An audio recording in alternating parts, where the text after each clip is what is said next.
എല്ലാവർക്കും പത്രമാറ്റിലെ പുതിയൊരു എപ്പിസോഡിലേക്ക് സ്വാഗതം. നന്ദുമോള് തെറ്റൊന്നും ചെയ്തിട്ടില്ലല്ലോ, എങ്ങനെയെങ്കിലും അവളെ പുറത്തിറക്കാൻ വല്ല വഴിയുണ്ടോ എന്നൊക്കെ ഇങ്ങനെ ഗോവിന്ദൻ ചോദിക്കുന്നുണ്ട് കേട്ടോ. അപ്പോൾ ആദർശ് പറയണ്ട, ഇതിന് പിന്നിൽ പ്രവർത്തിച്ചവരെയും എന്തായാലും ഞാൻ തക്കതായ ശിക്ഷ വാങ്ങിച്ചു കൊടുക്കുക തന്നെ ചെയ്യുമെന്നൊക്കെ പറയുന്നതിന് ശേഷം ആദർശ് അനന്തപുരിയിലേക്ക് വരുന്നുണ്ട്. ഈ സമയം ദേവയാനിയും ജയനും കൂടെ സംസാരിച്ചുകൊണ്ടിരിക്കുകയാണ്. നിനക്ക് എന്തായാലും സന്തോഷമായല്ലോ നന്ദുവിനെ അറസ്റ്റ് ചെയ്തതെന്നൊക്കെ പറയുന്ന സമയത്ത്, എനിക്ക് സന്തോഷമൊന്നും ആയില്ല, അവളും തെറ്റൊന്നും ചെയ്തിട്ടില്ലല്ലോ എന്നൊക്കെ ഇങ്ങനെ പറയുന്നുണ്ട്. അപ്പോഴത്തേക്കും ആദർശ് അവിടേക്ക് വരുന്നുണ്ട്. ജയൻ ചോദിക്കുന്നുണ്ട് എന്തായി എന്നൊക്കെ. അപ്പോഴാദർശ് പറയുകയാണ്, എന്തായാലും രാത്രിയായില്ല, ഇനിയും അവളുടെ അച്ഛനും അമ്മയോടും പറയാതിരിക്കുന്നത് ശരിയാണോ, അതുകൊണ്ട് എല്ലാ കാര്യങ്ങളും പറയുകയും ചെയ്തു. ആ സമയം അവിടെ വല്ലാത്തൊരു സിറ്റുവേഷൻ ആയിരുന്നു എന്നൊക്കെ ഇങ്ങനെ ആദർശ് പറയുകയാണ്.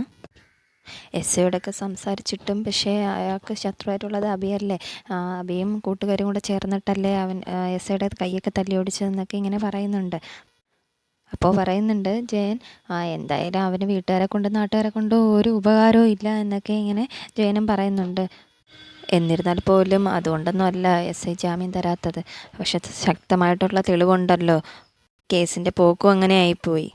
കേസ് പോയിരിക്കുന്നത് വേറെ രീതിയിലാണ്. വഴിയെ പോയ ഒരു ആൺകുട്ടിയെ തല്ലുകയും അങ്ങനെ നന്ദുവിനെ പിടിച്ചു മാറ്റാൻ ചെന്ന ആ പെൺകുട്ടിയെയും നന്ദു തല്ലിയെന്നൊക്കെയാണ് ഇപ്പോൾ പറയുന്നതെന്നൊക്കെ ആദർശ് പറയുന്നുണ്ട്. ഇതിൽ ആരൊക്കെ കളിച്ചിട്ടുണ്ടോ എന്നുള്ള കാര്യം ഉറപ്പാണ് എന്ന് പറയുന്ന സമയത്ത് ആദർശ് പറയുന്നുണ്ട്, എല്ലാവർക്കും സംശയം അനാമികയും അവിടെ അച്ഛനും അമ്മയാണെന്നൊക്കെയാണ്.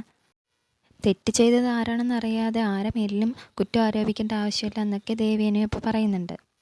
ഇപ്പം ഞാൻ എന്തായാലും അതിൻ്റെ പിന്നാലെയൊന്നും പോകുന്നില്ല, പക്ഷേ എങ്ങനെയും നന്ദുവിനെ രക്ഷിക്കണമെന്നൊക്കെ ഇങ്ങനെ ആദർശ് പറയുകയാണ്. കോടതി ജാമ്യം അനുവദിച്ചില്ലെങ്കിൽ റിമാൻഡ് ചെയ്യും, പിന്നെ നന്ദു ജയിലില്ല എന്നൊക്കെ ഇങ്ങനെ ജയനും പറയുന്നുണ്ട് കേട്ടോ. ഒക്കെ പറയുന്ന സമയത്ത് ദേവേനിക്ക് വളരെയധികം സങ്കടമാവുന്നുണ്ട് കേട്ടോ. അപ്പോൾ അത് ആദർശ് കണ്ടിട്ട് പറയുന്നുണ്ട്, അമ്മയ്ക്ക് ഇതൊക്കെ സന്തോഷമുള്ള കാര്യമല്ലേ, പിന്നെ എന്തിനാ ഇത്ര സങ്കടപ്പെടുന്നതെന്നൊക്കെ ഇങ്ങനെ ആദർശ് ചോദിക്കുന്നുണ്ട്. നന്ദു തെറ്റ് ചെയ്യില്ലെങ്കിൽ രക്ഷപ്പെടണമെന്ന എൻ്റെ ആഗ്രഹം എന്നൊക്കെ പറഞ്ഞിട്ട് ദേവേനെ അകത്തേക്ക് പോകുന്നുണ്ട് കേട്ടോ. അനാമികയുടെ വീട്ടിലാണ് കേട്ടോ കാണിക്കുന്നത്. അനാമികയും അവിടെ അമ്മയും അച്ഛനെയൊക്കെ സംസാരിക്കുന്നുണ്ട്. കാര്യം ഇനി ഒരിക്കലും അവൾ അങ്ങോട്ട് വരത്തില്ല, അനന്തപുരിയിലേക്ക് വരത്തില്ല എന്നൊക്കെ ഇങ്ങനെ പറഞ്ഞ് അവരൊക്കെ നല്ല സന്തോഷത്തിൽ നിൽക്കുകയാണ്. അവളുടെ കേസ് ഏറ്റെടുത്തിരിക്കുന്നത് പബ്ലിക് പ്രോസിക്യൂട്ടറാണ്, അതുകൊണ്ട് ഒരിക്കലും അവൾ രക്ഷപ്പെടില്ല എന്നൊക്കെ ഇങ്ങനെ വേണു വളരെ സന്തോഷത്തോടെ പറയുന്നുണ്ട്. എന്തായാലും കോടതിയിലേക്ക് പോകും, അവളെ ജയിലിലേക്ക് കൊണ്ടുപോകുന്നത് കാണണമല്ലോ എന്നൊക്കെ ഇങ്ങനെ പറയുന്ന സമയത്ത് അനാമിക പറയുന്നുണ്ട്, എങ്കിൽ ഞാനും കൂടെ വരട്ടെ അച്ഛാ, എനിക്കും കാണണം അവളെ ജയിലിലേക്ക് കൊണ്ടുപോകുന്നതെന്നൊക്കെ ഇങ്ങനെ പറയുന്നുണ്ട്. അമ്മയ്ക്കും അച്ഛനും അമ്മയ്ക്കൊക്കെ വളരെയധികം സന്തോഷമാവുകയാണ് കേട്ടോ. അവൾക്ക് യൂണിഫോം ഇടാനും പറ്റത്തില്ല, അവളെ ജയിലിലും കൊണ്ടുപോകുന്നുണ്ട്. അപ്പോൾ അവർക്ക് ഭയങ്കര ഹാപ്പിയായിട്ട് അവർ നല്ല സന്തോഷത്തിൽ നിൽക്കുകയാണ്. അവളുടെ വീട്ടുകാരിപ്പോൾ ഭയങ്കര വിഷമത്തിലായിരിക്കും എന്നൊക്കെ ഇങ്ങനെ പറയുമ്പോൾ അനാമിക പറയുന്നുണ്ട്, അവർ മാത്രമല്ല അവളെ ഇഷ്ടപ്പെടുന്ന വേറെ ഒരുത്തൻ ഉണ്ടല്ലോ, അവനും ഇപ്പം ഭയങ്കര വിഷമത്തിലായിരിക്കും എന്നൊക്കെ ഇങ്ങനെ പറയുന്നുണ്ട്. അനി എന്തായാലും അവളെ രക്ഷിക്കാൻ വേണ്ടി എല്ലാവരും കാലും പിടിക്കാൻ സാധ്യതയുണ്ടെന്നൊക്കെ ഇങ്ങനെ അനാമിക പറയുന്നുണ്ട്. അപ്പോഴത്തേക്ക് വേണു പറയുന്നുണ്ട്, ഇനി ആരെ കൈയും കാലും പിടിച്ചാൽ പോലും ഇനി നന്ദുവിനെ രക്ഷിക്കാൻ പറ്റില്ല, കാര്യം അത്രയ്ക്ക് സ്ട്രോങ് ആയിട്ടുള്ള കേസുമാണ്, അത്രയ്ക്ക് തെളിവുമുണ്ട് എന്നൊക്കെ ഇങ്ങനെ പറഞ്ഞിട്ട് അവർ നല്ല ഹാപ്പിയായിട്ട് നിൽക്കുന്നതാണ് കേട്ടോ കാണിക്കുന്നത്. അടുത്തതായിട്ട് അനന്തപുരിയിൽ അനി ഇങ്ങനെ വിഷമിച്ചിരിക്കുകയാണ് കേട്ടോ. അപ്പോൾ നന്ദുവിനെ കാണാൻ പോയ സമയത്ത് നന്ദു പറഞ്ഞ കാര്യങ്ങളൊക്കെ ഇങ്ങനെ ഓർത്തെടുക്കുകയാണ്. ഞാൻ തെറ്റ് ചെയ്യാതെയാണ് ഇങ്ങനെ അകപ്പെട്ടു പോയെന്നൊക്കെ ഉള്ള കാര്യങ്ങളൊക്കെ ഇങ്ങനെ പറയുകയാണ് കേട്ടോ. അതൊക്കെ ഇങ്ങനെ ആലോചിച്ച് അനി ഇങ്ങനെ വിഷമിച്ചിരിക്കുന്ന അനിയുടെ അടുത്തേക്ക് ജാനകി വന്നിട്ട് പറയുന്നുണ്ട്, എന്തിനാടാ നീ ഇങ്ങനെ വിഷമിച്ചിരിക്കുന്നത്, അപ്പോൾ എൻ്റെ വിഷമം പറഞ്ഞല്ലാതെ അമ്മ മാറ്റിത്തരുമോ എന്നൊക്കെ ഇങ്ങനെ പറയുന്നുണ്ട്. അപ്പോൾ ജാനകി പറയുന്നുണ്ട്, നിനക്ക് തല്ല് കിട്ടാത്തതിൻ്റെ കുഴപ്പമോ തല്ലി വളർത്താത്തതിൻ്റെ പ്രശ്നമോ നീ ഇങ്ങനെ വിഷമിച്ചിരിക്കുന്നതെന്നൊക്കെ ഇങ്ങനെ ജാനകിയും പറയുന്നുണ്ട്. നീ കൂടുതൽ വിഷമിച്ചിരുന്നിട്ട് കാര്യമൊന്നുമില്ല, എന്തായാലും ആണുങ്ങൾക്ക് നേരെ കൈവെക്കുന്ന ഒരുത്തിക്ക് തക്കതായ ശിക്ഷ തന്നെയാണ് കിട്ടിയിരിക്കുന്നത്, അതുകൊണ്ട് അവളൊന്നും എസ് ആവാതിരിക്കുന്നത് നല്ലത് എന്നൊക്കെ ഇങ്ങനെ പറയുന്നുണ്ട് ജാനകി. ഇതൊക്കെ കേട്ടിട്ട് എനിക്ക് വളരെ ദേഷ്യമാവുന്നുണ്ട് കേട്ടോ. എൻ്റെ മോളെ ഒരുപാട് കരയിച്ചതാണ് അവൾ, അവൾക്ക് എസ് ഐ സെലക്ഷൻ കിട്ടിയ സമയത്ത് അവൾ ഇങ്ങോട്ട് വന്ന് അനാമികയെ വിഷമിപ്പിക്കേണ്ട ഒരു കാര്യമില്ലായിരുന്നു, അതിന് അവൾക്ക് കിട്ടേണ്ടത് തന്നെ കിട്ടിയത് എന്നൊക്കെ ഇങ്ങനെ പറയുന്നുണ്ട് ജാനകി.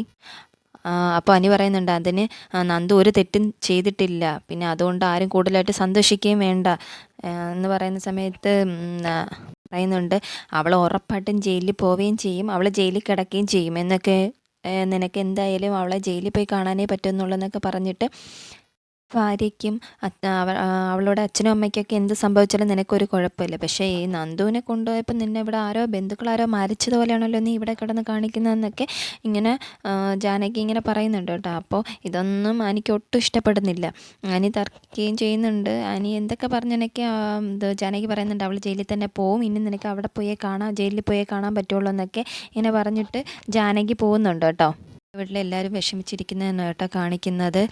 എന്തായാലും നിങ്ങളിങ്ങനെ വിഷമിച്ചിരുന്നിട്ട് ഒരു കാര്യമില്ല, അത്താഴമൊന്നും കഴിക്കാതെ ഇരുന്നിട്ട് ഒരു കാര്യമില്ല എന്നൊക്കെ ഗോവിന്ദൻ വന്ന് പറയുന്നുണ്ട് നവ്യയോട്.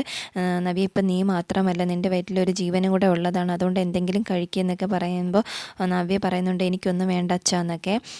അപ്പോൾ ഒക്കെ പറയുന്നുണ്ട് അങ്ങനെ പറഞ്ഞാൽ ശരിയല്ല, നീ ഒരു ഗ്ലാസ് പാലെങ്കിലും കുടിക്ക്, നിനക്ക് കാച്ചി കൊണ്ടുവരട്ടെ എന്ന്. അപ്പോൾ പറയുന്നുണ്ട് ഇല്ല, ഇന്നത്തെ ദിവസം എനിക്കൊന്നും വേണ്ട അച്ഛാ, എനിക്കൊന്നും കഴിക്കാനും പറ്റത്തില്ല, നാളെ ജാമ്യം കിട്ടുമോ മോളെ എന്നൊക്കെ ഗോവിന്ദ ഇങ്ങനെ നയനോട് ചോദിക്കുന്നുണ്ട്. അപ്പോൾ നയന പറയാം ഉറപ്പായിട്ട് കിട്ടുമോ വെച്ചാൽ, അതേപോലെ ഒരു വക്കീലിനെയാണ് വച്ചിരിക്കുന്നത് എന്നൊക്കെ ഇങ്ങനെ പറയുന്നുണ്ടേ.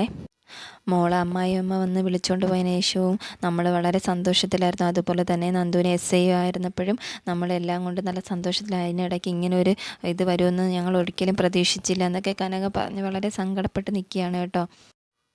നന്ദു കേസ് ജയിച്ചില്ലെങ്കിൽ ഇതിനു വേണ്ടി കളിച്ചവരെയൊക്കെ ഞാൻ പുറത്ത് കൊണ്ടുവരും ചേച്ചി എന്നൊക്കെ ഇങ്ങനെ നയന് പറയുന്നുണ്ട്. അപ്പോൾ ഇതൊക്കെ കേട്ടപ്പോൾ കനയ്ക്കും ഗോവിന്ദനൊക്കെ വളരെ വിഷമമാണ്. മോളെ നമ്മൾ കേസ് തോറ്റു പോകുമോ എന്നൊക്കെ ഇങ്ങനെ ചോദിക്കണ്ടേ. ഇല്ല അച്ഛൻ, നമ്മൾ എന്തായാലും വിജയിക്കുക തന്നെ ചെയ്യുമെന്നൊക്കെ ഇങ്ങനെ നയനയും പറയുന്നുണ്ട്. അതിന് ശേഷം നന്ദുവിനെയാണ് കേട്ടോ കാണിക്കുന്നത്. നന്ദു ലോക്കപ്പിൽ കിടക്കുന്നതാണ്. ഇങ്ങനെ ലോക്കപ്പിലിരുന്ന് ഉറങ്ങുന്നൊരു സീനാണ് കാണിക്കുന്നത്. അതിനുശേഷം അനന്തപുരിയിൽ ദേവയാനി പ്രാർത്ഥിക്കുന്നുണ്ട് കേട്ടോ, എങ്ങനെയെങ്കിലും നന്ദുവിനെ രക്ഷപ്പെടാൻ പറ്റണേ, അവളെ ഈ കേസിൽ നിന്ന് രക്ഷപ്പെടണേ എന്നൊക്കെ ഇങ്ങനെ പ്രാർത്ഥിക്കുന്നുണ്ട് കേട്ടോ. ശേഷം അഡ്വക്കേറ്റിനെ വിളിക്കുന്നുണ്ട്. എന്തായി അങ്കിളെ, അവളെ കേസ് എന്തായി എന്നൊക്കെ ഇങ്ങനെ ചോദിക്കുന്നുണ്ട്. അപ്പോൾ അഡ്വക്കേറ്റ് പറയുന്നുണ്ട് ഇത് കേസ് അത്ര നിസ്സാരമൊന്നും അല്ല, എന്തായാലും നമുക്ക് നോക്കാം, നീ സമാധാനപ്പെട്ടിരിക്കുക, ഞാൻ അങ്ങനെ തള്ളിക്കളയോ, എന്തായാലും നമ്മൾ ജയിക്കും എന്നൊക്കെ, ജാമ്യം കിട്ടാൻ വേണ്ടി ഞാൻ മാക്സിമം ശ്രമിക്കും എന്നൊക്കെ പറയുന്നുണ്ട്. അപ്പോൾ ദേവേനി പറയുന്നുണ്ട് ജാമ്യം കിട്ടാൻ വേണ്ടി മാത്രം നോക്കിയാൽ പോരെ, ഈ കേസിൽ നിന്ന് അവളെ ഊരിക്കൊണ്ട് വരികയും ചെയ്യണം, അതൊന്നും എനിക്ക് ഉറപ്പ് പറയാൻ പറ്റില്ല എന്നൊക്കെ ഇങ്ങനെ അഡ്വക്കേറ്റും പറയുന്നുണ്ട്. അടുത്തായിട്ട് നയനയുടെ വീടാണ് കേട്ടോ കാണിക്കുന്നത്. ഗോവിന്ദനും കനകയും കൂടെ പറയുന്നുണ്ട് നന്ദുവിനെതിരെയാണ് വിധിയെങ്കിൽ ഞാൻ അവിടെ തന്നെ കുഴഞ്ഞു വീഴും എന്നൊക്കെ ഇങ്ങനെ പറയുന്ന സമയത്ത് കനക പറഞ്ഞു ഞാൻ അതുകൊണ്ടാണ് പറഞ്ഞത് ഗോവിന്ദേട്ടൻ പോണ്ട, ഞാനും പോകുന്നില്ല എന്നൊക്കെ ഇങ്ങനെ പറയുന്നുണ്ട് കേട്ടോ. അപ്പോഴത്തേക്കും നവിയും നയനയും ഒരുങ്ങി റെഡിയായി വരുന്നുണ്ട് കോടതിയിലേക്ക് പോകാൻ വേണ്ടിയിട്ട്. ഇവരെ കാണുന്ന സമയത്ത് ഗോവിന്ദനും കനകയും ഇങ്ങനെ വിഷമിച്ചിരിക്കുന്നുണ്ട് കേട്ടോ. അപ്പോൾ നയന വന്നിട്ട് പറയുന്നുണ്ട് അച്ഛനും അമ്മയും ഇങ്ങനെ വിഷമിക്കാതിരിക്കെ, ഞങ്ങൾ വരുന്ന സമയത്ത് എന്തായാലും ഞങ്ങളുടെ കൂടെ നന്ദുവും കാണും എന്നൊക്കെ ഇങ്ങനെ പറയുന്നുണ്ട്. അപ്പോൾ ഗോവിന്ദൻ പറയും നമുക്ക് ഓരോ ദിവസവും ഇങ്ങനെ ഓരോരോ പ്രശ്നങ്ങളായിട്ട് ഇങ്ങനെ വന്നുകൊണ്ടിരിക്കുകയാണല്ലോ മോളെ എന്നൊക്കെ, ഇനി ഇതേപോലെയുള്ള പ്രശ്നങ്ങളിൽ ചെന്ന് തലയിടായിരുന്നു നിങ്ങൾ പറയണം, ഞാൻ എത്ര പറഞ്ഞിട്ടും അവളെ കേൾക്കുന്നില്ല, ഇനി നിങ്ങൾ രണ്ടുപേരും കൂടെ പറഞ്ഞു വേണം അവളെ തിരുത്താൻ എന്നൊക്കെ ഇങ്ങനെ പറയുന്നുണ്ട്. എന്തായാലും ഞങ്ങൾ പോയിട്ട് വരാം എന്നൊക്കെ പറഞ്ഞിട്ട് അവർ പോകുന്നുണ്ട് കേട്ടോ. മോള് SI ആയതിനു ശേഷം ഇങ്ങനെയൊക്കെ പ്രശ്നങ്ങൾ വരുമെന്നാണ് ഞാൻ വിചാരിച്ചു, പക്ഷേ അതിന് മുമ്പ് ഇങ്ങനെയൊന്നും വരില്ല എന്നൊക്കെ ഇങ്ങനെ വരുമെന്ന് ഞാൻ പ്രതീക്ഷിച്ചില്ല എന്നൊക്കെ ഗോവിന്ദൻ കനയോട് പറയുന്നുണ്ട് കേട്ടോ. അതിനുശേഷം കാണിക്കുന്നത് കോടതിയാണ്. ആ സമയത്ത് വേണു ഒരു അഡ്വക്കേറ്റിൻ്റെ അടുത്ത് സംസാരിച്ചിട്ടുണ്ടെങ്കിൽ എൻ്റെ മോളെ അവിടെ പറഞ്ഞു വിട്ടു, ഇപ്പം അതൊരു നാണക്കേടായി. കാര്യം എന്തെന്ന് വെച്ചാൽ അവരെ കുടുംബത്തിൽ ഇങ്ങനെയൊക്കെയല്ലേ നടക്കുന്നത് എന്നൊക്കെ പറയുന്നുണ്ട്. അവൾക്ക് ആരാ ഇങ്ങനെ ആണുങ്ങളെയൊക്കെ തല്ലാനുള്ള അധികാരം കൊടുത്തതെന്നൊക്കെ ഇങ്ങനെ നന്ദുവിനെക്കുറിച്ച് കുറേ കുറ്റങ്ങളൊക്കെ ഇങ്ങനെ ഗോവിന്ദൻ പറയുന്നുണ്ട്. ആ സമയത്തേക്ക് അവിടെ നയനയും നവ്യയും വരുന്നത് കാണുന്നുണ്ട് കേട്ടോ. അപ്പോഴത്തേക്ക് അഡ്വക്കേറ്റിൻ്റെ അടുത്ത് പറയുന്നുണ്ട് അവരാ നന്ദുവിൻ്റെ ചേച്ചിയും അനിയത്തിന്നൊക്കെ. അപ്പോഴത്തേക്കും ആ അഡ്വക്കേറ്റ് അങ്ങ് പോകുന്നുണ്ട്. വന്നിട്ട് നയനയും നവ്യയും കൂടെ വേണുവിൻ്റെ അടുത്തേക്ക് വരുന്നുണ്ട്. അപ്പോൾ പറയുന്നുണ്ട് നവ്യ വിധി അറിയാൻ വേണ്ടി വന്നതായിരിക്കും. അപ്പോൾ ഇവരെ കണ്ടുടനെ വേണു പറയുന്നുണ്ട് ഞാനിങ്ങോട്ട് വന്നതേ ആ കൊച്ചു രക്ഷപ്പെടുമെന്ന് അറിയാൻ വേണ്ടിയിട്ട് വന്നതാ.